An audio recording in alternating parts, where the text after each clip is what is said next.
Hello and welcome back to the Drivers Room Endurance Championship Season 1 for 2020. We're Tier 1, Round 6 at Spa-Francorchamps. As we take a look at the overall standings for the season, we can see that Pluxtheduck is pulling out a strong lead now after a win at Interlagos. That makes it 3 on the bounce for him, with Gadget holding on in second place after another second place finish. We have Mac and Smith close together on points, and then Kamaru not far back after an unfortunate performance that was wrecked by an incident, dropping him away from his chance of his first podium. Then we've got Ricey, Senna, Muller and Daz. We're not including Nijogger there as he's sadly not racing with us anymore. And then we've got Ben and V8 in the relegation zones. Let's see what happened down at the track.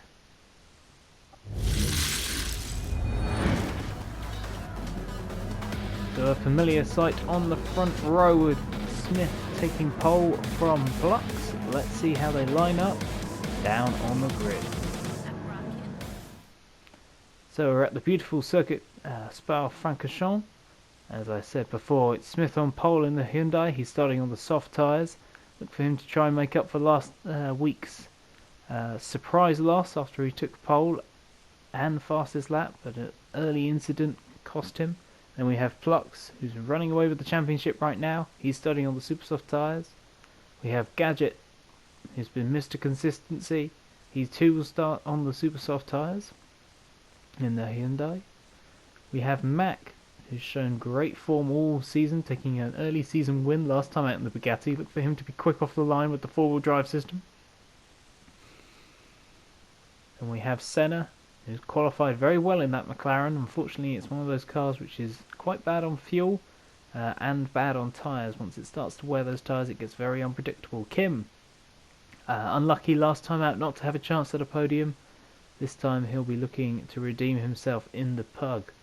We have Rice in the Alpine, who looked quick in testing, but in pre-season testing, but has struggled this week. And we have Muller also in the Alpine, hoping to come up the order. Look for Muller to use, a different strategy to others. He's usually very good on tyres. We have Wilk in the extremely fast starting Audi. Look for him for a good start. And we have Ben nearer the back. He needs a good result. He's currently in the relegation zone after early DNFs. Canny, who's just above that relegation zone, our tier 2 champion. Let's see if he can stay in touching distance, stay ahead of the relegation zone, as I should say. V8, who's having a torrid time adjusting to the wheel, especially taking the twitchy McLaren. And then Daz at the back in the Pug.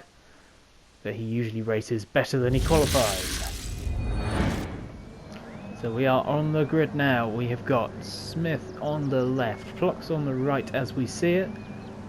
Expect both Gadget and Mac to get better starts than Plux there as we are underway, and straight away we can see the fast starting Bugatti and the Hyundai getting a good start. They're 3 wide into turn 1 at the sharp end, and a little bit of lag there. It's popped Plux out wide, big slide there. Smith gets away smoothly. We've got the big bug with Gadget falling down the order. Did Gadget get damage to get to lift out, because he looks like he's lost a lot of positions. Look, as I said last time, got a fantastic start. He's already up to 4th as we see them streaming down. Gadget's had a terrible run through Eau Rouge and Radio. He's lost 2 positions. Plux has already picked up damage on that right hand side, and Miller's already jumped up a couple of positions as well. Great start for him. Let's see what happened at the start to Pluxtheduck, our championship leader. He's needing a good race here to kind of secure his championship. A fantastic start you can see from both Gadget and Mac. They go 3 wide. This is a risky position. Oh, just a bit of lag. What a real shame. And you can see, V8. His torrid season continues in the McLaren. And we're reversing that back and get going. Jump back on board with Plux on board. Let's see how much speed he carried over Gadget. Only just making them through there. Miller following through. The Alpine is the quickest through the speed traps, so look for that all race long. We cut back to where we are now. Back on board with Plux, recovering after that bad start, but also getting damage. Wilco going wide there, allowing Plux through. As we watch Smith, who's already pulled out a huge advantage. And then Senna in 3rd. Great start by him, capitalising on problems for others. There's Wilco just trying to settle back in, but the Audi will be hard on its tyres. But it is a very fast car. If he can keep it together, he should do well. Watch the front runners come through. Smith clean away from the group now. They'll be looking just to keep his head. There's Mac, he's a little bit away, but it looks like Plux has got a run here on the McLaren. The McLaren's got an extraordinarily long top gear. If it can get in a slipstream, it's very good, but when it's on its own, it's not particularly good. The Alpine's got a very good gear ratio in 7th gear now, up to 200 miles an hour, braking into the bus stop. Plux sends it down the inside, a little bit of contact there, but not enough to cause any sort of damage to the driver. Senna runs wide. He's got the 4-wheel drive system to correct it, but that's allowed Plux through. Tiny bit of contact there. Senna gave him enough space. Plux didn't really stick it in too hard, but still not quite as clean as he probably wanted. At the same time, Plux is probably a little bit mad. Muller making a good start as well as we're on board with Smithy on lap 2. A phenomenal opening lap for him. Pulled a probably 2-second gap, and there's Mac. He's capitalised after his 4th place grid spot. Run through the field. Kim now under attack from Gadget. Gadget has fallen a long way down the field. Started P3s down to 8th. They will have very good tyre wear. It's been his strengths all season long. And run with the field. V8 at the back, recovering after that early spin. Be the final season in this stint, at least for V8 in Tier 1. He'll probably be dropping down to 2. Oh, as Wilco makes another small error in the Audi, allows both Kim and Gadget through. Gadget's trying to pick up that slipstream. Wilco will get back on to the back of these guys with that hybrid Audi. Once he gets out of the bus stop, he'll deploy some energy again. Ricey has not had the best of starts either. He's dropped to 9th. There we go. There's Gadget on the back of Kim. Pug is good in a straight line, but it punches a lot of air. Oh, Gadget maybe going for a fake there, trying to see if Kim will outbrake himself, but Kim gets through that nicely as we go on board with the 360 cam. Switching back to Gadget, see how much he's pulled by having that hybrid system enabled on the Pug. It goes through turn 1, La Source. Moving further up, this is after Radion, down the Camel Straight, coming down towards Lacoon. Senna, who's running well at the moment in that McLaren. But Miller not far behind. Miller's going to start putting that pressure on. Oh, a little bit wide through Lacombe. Had a tyre screech there actually. Maybe Senna had a mistake. Let's keep an eye on that. Yeah, it does look like that could be. Miller's gone through. As Senna picked up damage. There's Wilco now behind Ricey as well, so he's made a mistake and lost another position. Let's see, yep, Senna's definitely lost positions, maybe even have damage. Oh, and that's a huge amount of time that Gadget would have lost there. Look how much distance Kim's managed to pull away. Gadget was right on his back, right on the back of him. And there's Canny in the Guinness Mobile.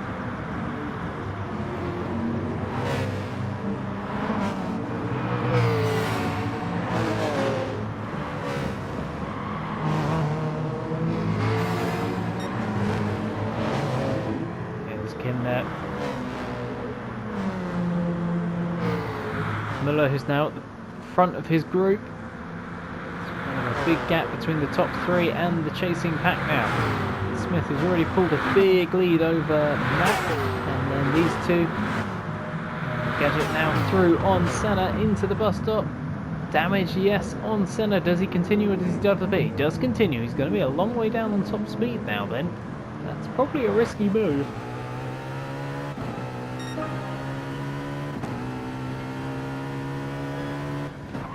Both the rear wing damage and that back right damaged. Other cars have carried on, but with less extreme damage, especially when you consider the run up to Eau Rouge and Radion down onto the Kemmel straight. This is going to give the Alpine probably the best car in straight line. Oh, he's not been able to get the car through there, and that's going to give him a huge penalty. He'll be able to burn it off during the course of the race. You can see the difference in straight line speed actually. Oh, and a huge slide there. He's probably not expecting the rear downforce to be that bad. One a little hot, managed to keep it kind of pointing the right way, but Ricey now down the inside into Rivage, but he doesn't go for it. He sees if he can make Senna make a mistake.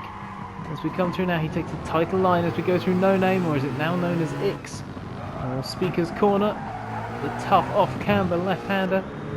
So vital to get right. So we're now back on board with Senna. We head into Stavilo 1.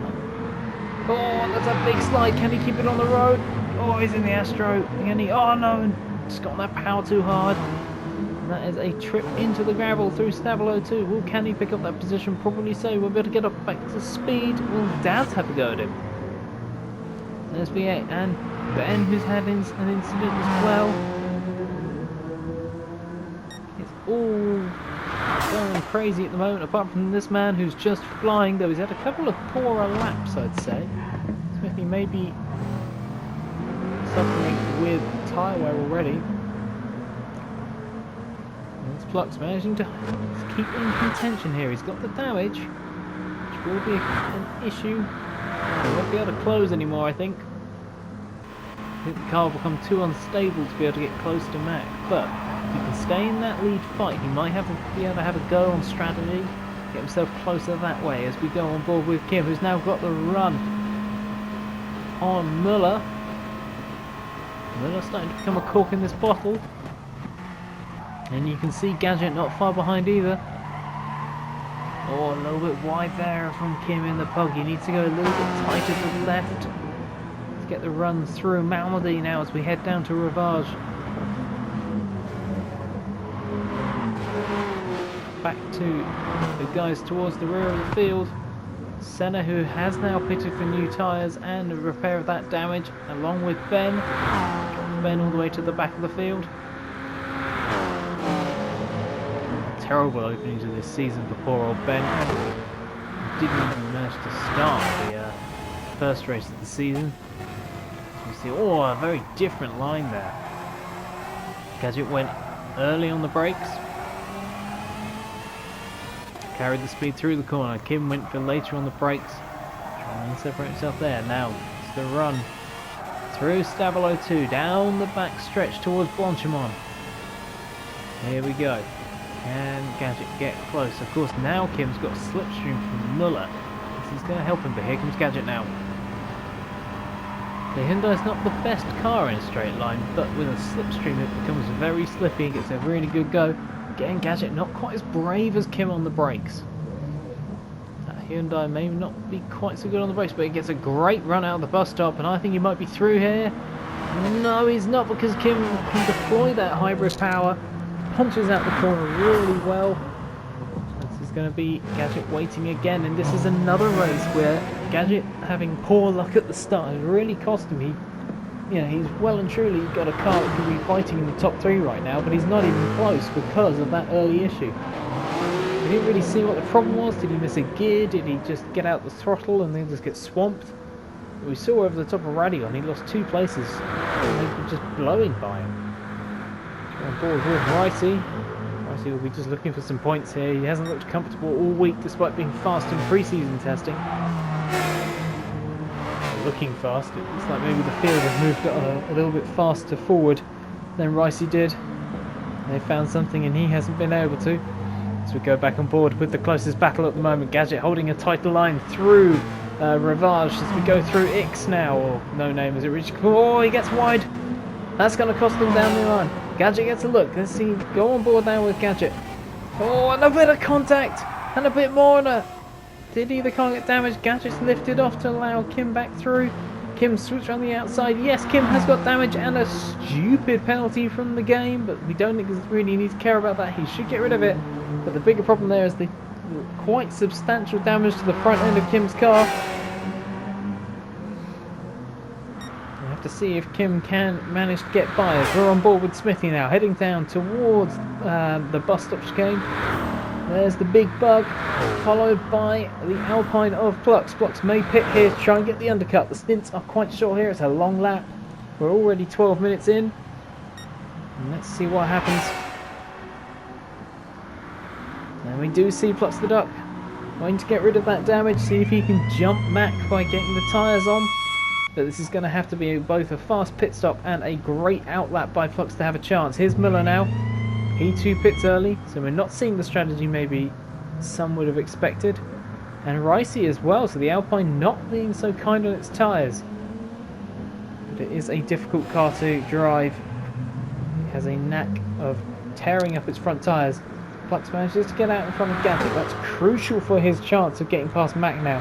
He needs to fly on this lap as he comes over Radion. I think 190 miles an hour, I think, before he changes up to 7th gear. There's Mac running through Lecom and Smith, who's just through Malmedy heading into Ravage. The gap between those two now, maybe about 3 seconds, which is still not a huge gap, but it's just a bit of comfort for Smith. He can start to work on his fuel, he can protect his tyres. As we're now jumping forward to lap 7, we've got Smithy coming into the pits. That's 1 lap longer than Plux. Will Mac follow him in? He's used a fair bit more fuel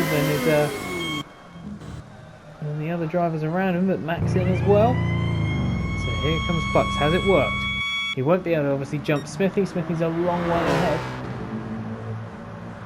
But here we go. Down into the source for Plux. Let's see where Mac comes out. And they're going to be side by side coming down towards. Oh, they're not going to be quite. A little bit further back. He's going to get the run. It's going to be all important to just not lose any time over here. He gets a great run. Mac's on cold tyres. He doesn't get the best of runs. Plux goes around the outside. He goes out onto the grass. Almost all 4 wheels out there. Just got a bit of understeer. But he is through. Blows by. Hits 200 miles an hour. We go on board with Mac. Mac's missed his braking point. And there's contact. And that's Mac round. That's an absolute... a huge error. And Plux has got damage again. That's cost him massively. Well, that's about as bad a race moment as you can have. You finally make the strategy work, and then you, well, through no fault of your own, get caught out. It's not Mac's fault. He just missed his braking point. Probably was going a bit faster than he was expecting as well. Probably couldn't see because of the rear end of that Alpine. But that's cost both of them. Mac's lost a lot of time. Plux has got damage again. He'll probably pit at the end of this lap because this time it's front damage, which is probably more damaging at this track. You know, turn-in is really important here for corners like Puhan here, where you're right on the limit of adhesion. And getting a good line there through there can cost you up to 6/10 if you get it wrong, as we see Muller now right behind Mac.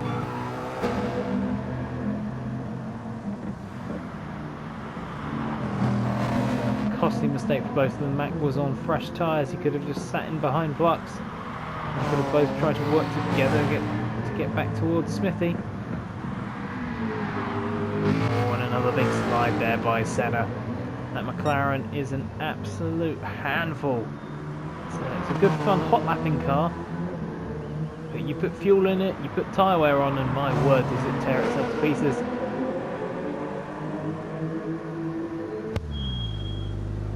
As we see Pluxtheduck now a fair bit ahead of Mac, who put the soft tyres on last time by.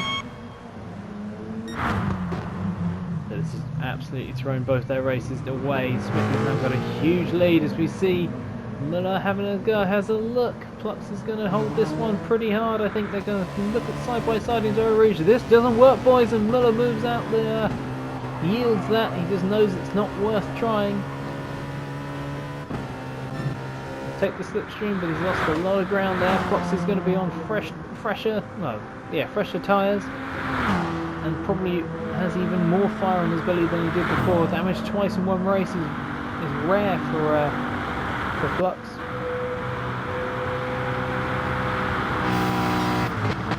Senna in 7th place. We've lost one runner already. I think that's V8. He's probably thrown in the towel. He's had a terrible season. I wouldn't, wouldn't be too unexpected. Cut through. You can just hear the difference in the engine notes of these cars as we go on board with Wilk with the hybrid Audi. Watch how that car reacts. See some spectators there down at Rivage. Difficult corner to get right. You've got to kind of tuck it in near the end. Get yourself a nice line through No Name. Then down to Pujon. You can see all the hybrid deployment in that battery bar. Pujon, such an important corner. You've got to get the power down early, but keep the speed up through the first part, then get back on the power nice and early through fifth path on campus. Again, another one. You've just got to carry all the speed, get on the power early. Now brake late and turn in later. Oh, he's gone wide through there. That's the downside of the Audi. It can lock up its front brakes quite easily. It's not the most stable of cars. Here we are on board with Gadget. He's gone to lap 9. This is his first stop for another set of supers, and they look pretty good mix to start with. So look for Gadget to do one less pit stop as we watch Kim there. Seamlessly cut through there. To Senna, who's down to 8th now. Behind Canny. He may have just pitted. Canny in the Peugeot. He's just set his best lap. Pitted 2 laps ago. Oh, he runs a bit deep. Has to get right out the throttle, and Senna, look at the gap Senna's pulled back. You can see the difference in the hybrid deployment. Senna's deployment happens earlier. And there he is, getting a bit of that power back, but it's not very efficient, the McLaren, when it comes to efficiency and energy recovery. He actually deploys that energy the moment he gets to 100 miles an hour, while the Pug waits a little bit longer and it has a better battery recovery.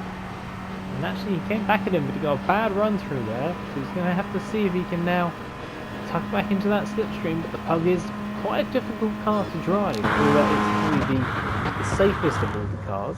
It isn't the easiest thing to drive. Suffered with a lot of understeer.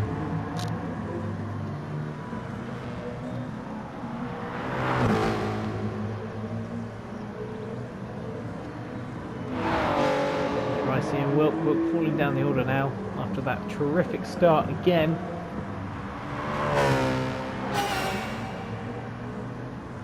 Muller now ahead of Gadget. This is going to be costing Gadget strategy. He might have had eyes on possibly taking the second away from Plux.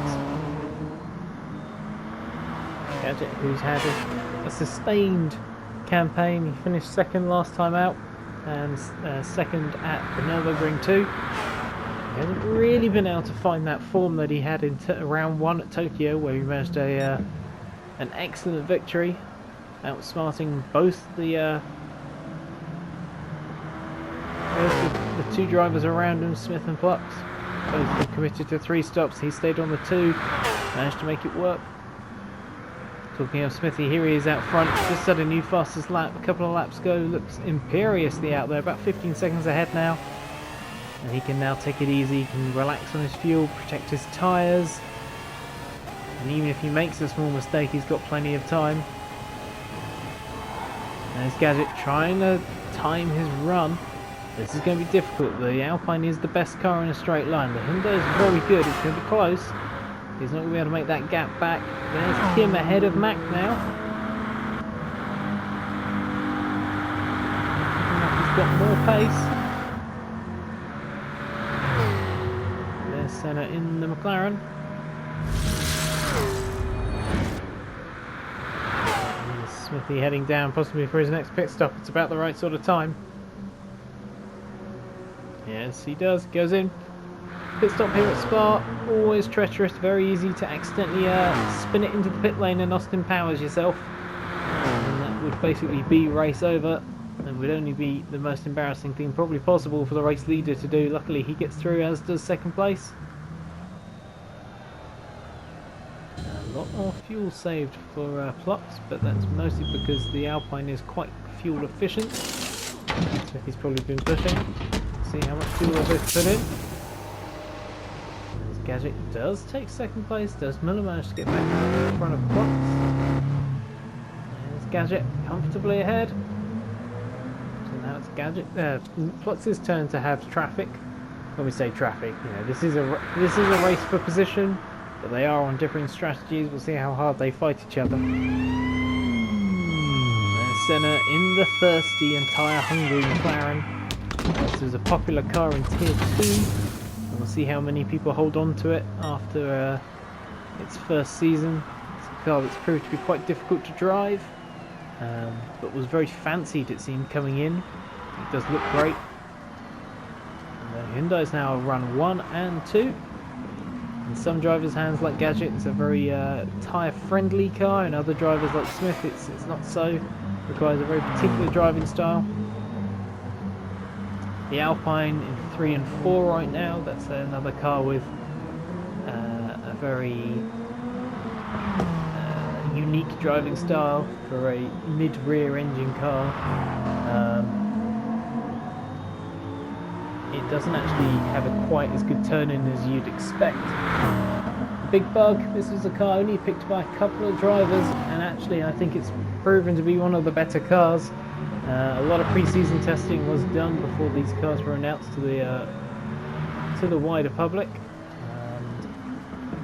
The Bug was actually a very quick car, but not a lot of people fancied it. People were saying it's too heavy, it could be cumbersome through the corners, but fact showing that actually it's surprisingly nimble and actually an easy car to drive. It doesn't have one of these fancy complex hybrid systems on board which can kind of cause power understeer that we saw with last year's LMP category Group 1 cars. It's an easier car to drive.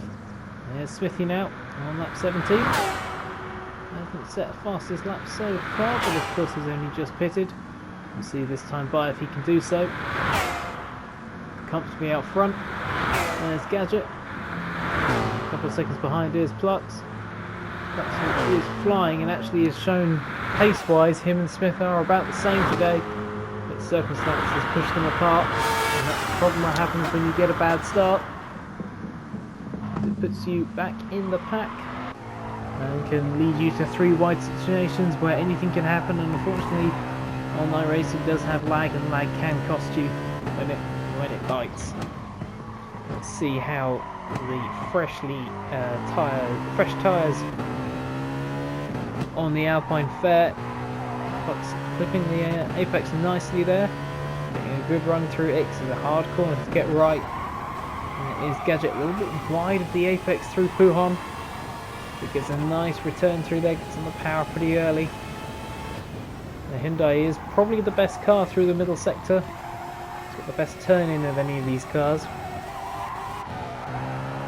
And then we come through to Stavolo 1 and 2, and this is where the Alpine starts to be favoured again. Back down and back straight, the back run towards Blanchimont. There's Smithy.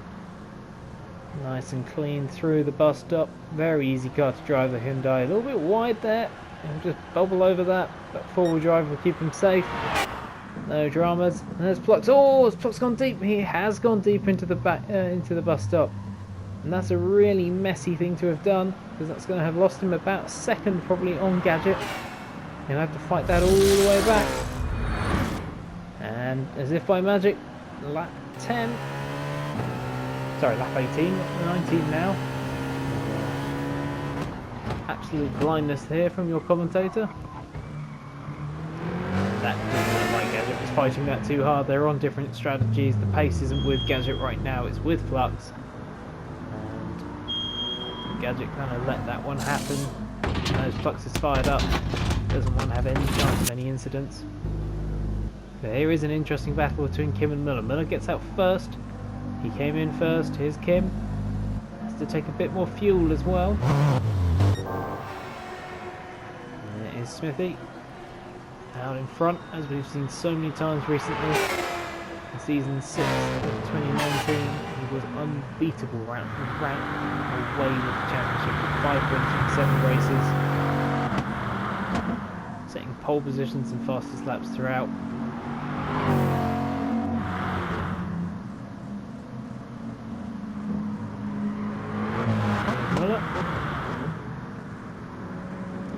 Kimmy, he was very unfortunate last race not to have a chance at his first podium.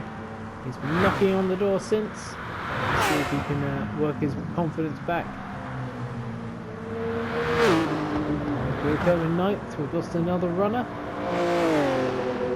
It's a shame. Try and work out who it is.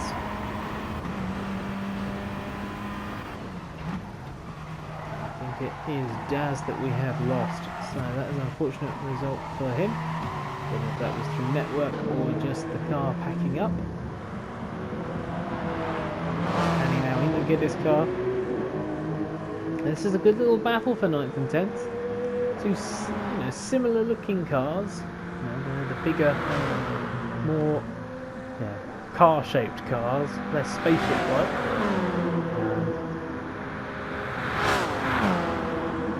Different engine layouts. He's got good brakes, that pug. But the hybrid system in the Audi is probably the most effective, so much so that it does quite often kind of burn its front tyres out if you get too aggressive with it. Smithy showed exactly what it could do in the Endurance Series, the Christmas Endurance races, where he smoked the whole field by over a lap.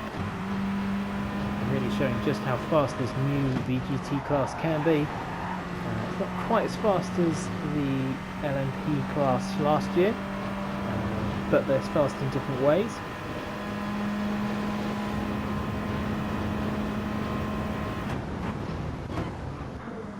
And definitely have different strengths, as we see. Oh, a little bit of contact there between Canny and Wilco, but Canny does get through. Wilco lets him through a little bit. Contact. Smithy now into the pits. Both these guys have used up their fuel and their tyres, very closely matched again on that final stint. No, that last stint. Smithy already pretty much ready to leave. By the time that Plux arrives in the pits, there he goes. And that shows you just how big of a gap is. Both these guys very close on pace. Smithy just having the edge and also having the track position early gave him a massive boost. We'll see if they have a bit of a competition for fastest lap. Here comes Plux's Alpine, comfortably out ahead of Gadget. Now currently runs with Smithy, Plux, Gadget, Muller, Kim, Mac, Senna, Ricey, Canny, Wilco and Ben. Oh, and a massive incident there for Senna. Oh, and he hits the wall as well. That is, as Jimmy Broadbent would say, a right crunch into the wall. And that is unfortunate there.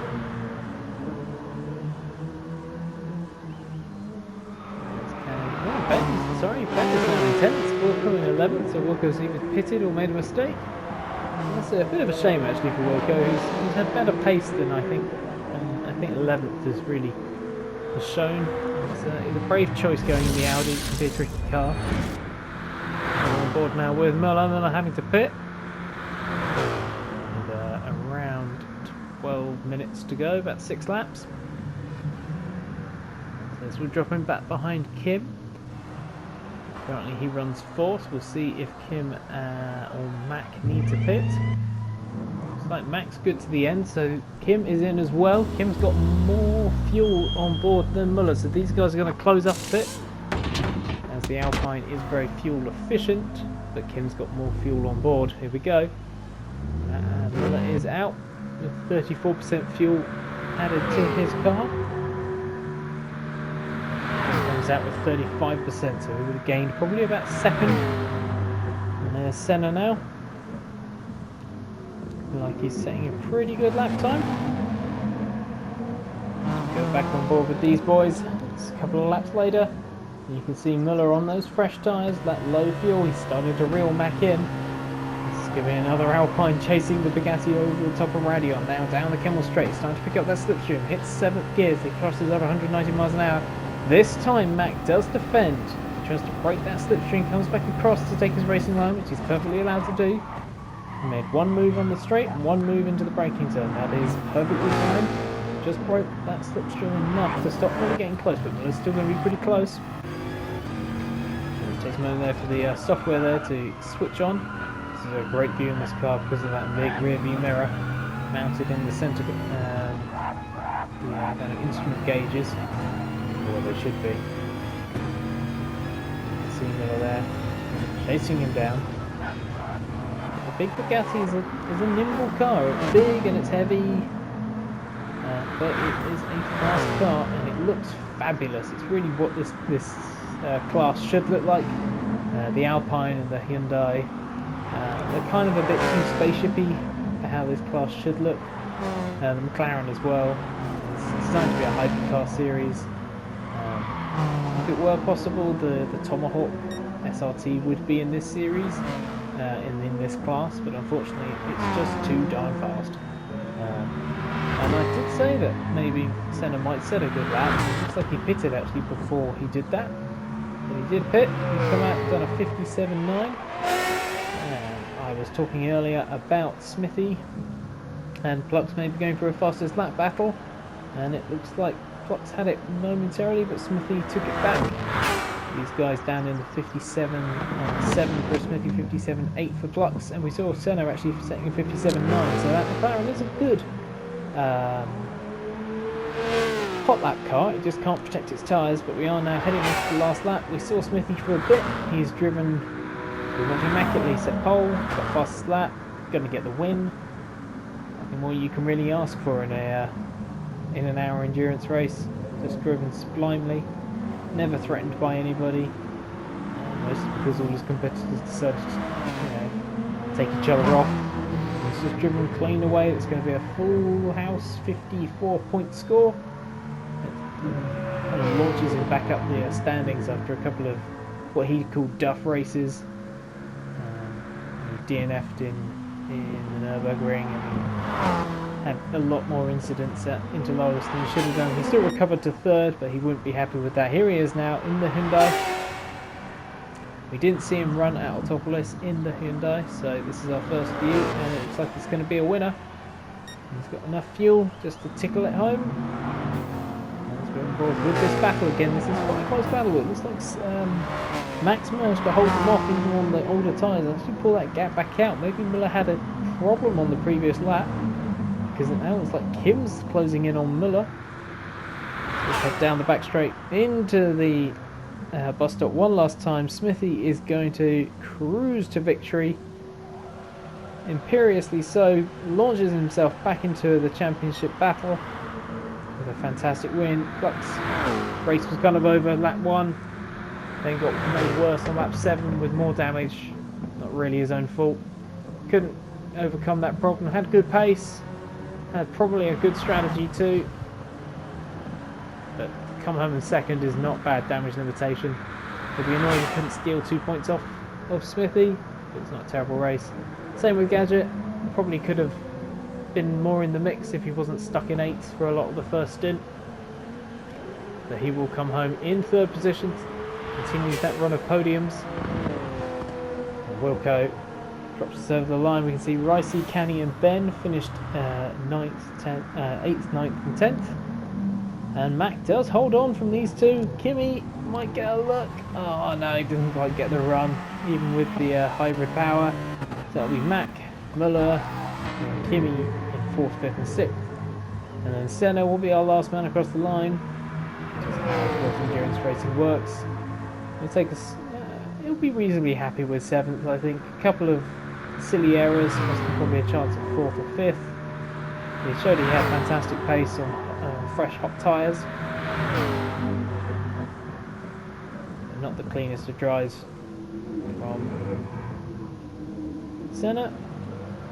See him come over the line now. That is the race done.